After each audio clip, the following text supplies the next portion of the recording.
Cool, we're driving up on the east slopes of the Rocky Mountains. We're headed to the oldest Douglas firs in Alberta, over 700 years old. We're going to go through a mixed forest.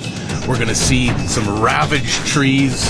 The notorious mountain pine beetle has ripped into these forests, and we're also going to come back a couple weeks when they set it ablaze and get rid of the beetle and promote all sorts of new seedlings. And we're going to look at some trees that managed to survive the fire. We're in Banff National Park on the east slope of the Rocky Mountains, standing in a mixed conifer forest with lodgepole pine, white and Engelmann spruce, and aspen trees. 450 mils or 18 inches of precipitation a year, and a good chunk of that is in snow.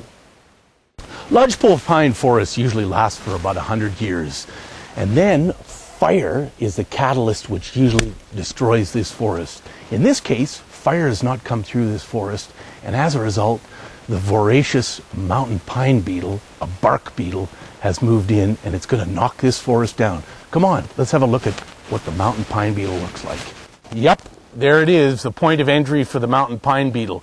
Now look, the pine beetle carries a fungus which kills the tree in the next year or so, and in the meantime it's laying its eggs, and the eggs will disperse in the next month and a half or so and spread to the next tree. The really wild thing is that we've been in a drought for 4 years here, and these trees are old trees, and they're giving off chemicals that are actually calling the insect to come in. There we are, we got the first part of it. Let's see how we come off.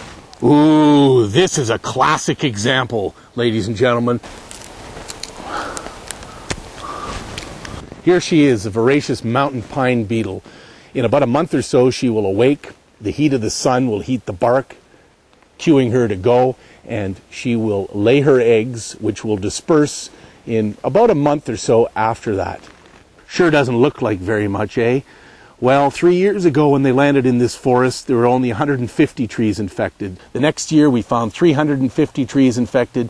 Now there are over 3,000 trees infected. We're into a mountain pine beetle epidemic in this forest, and the only thing, oddly enough, that'll save the trees but kill them is fire.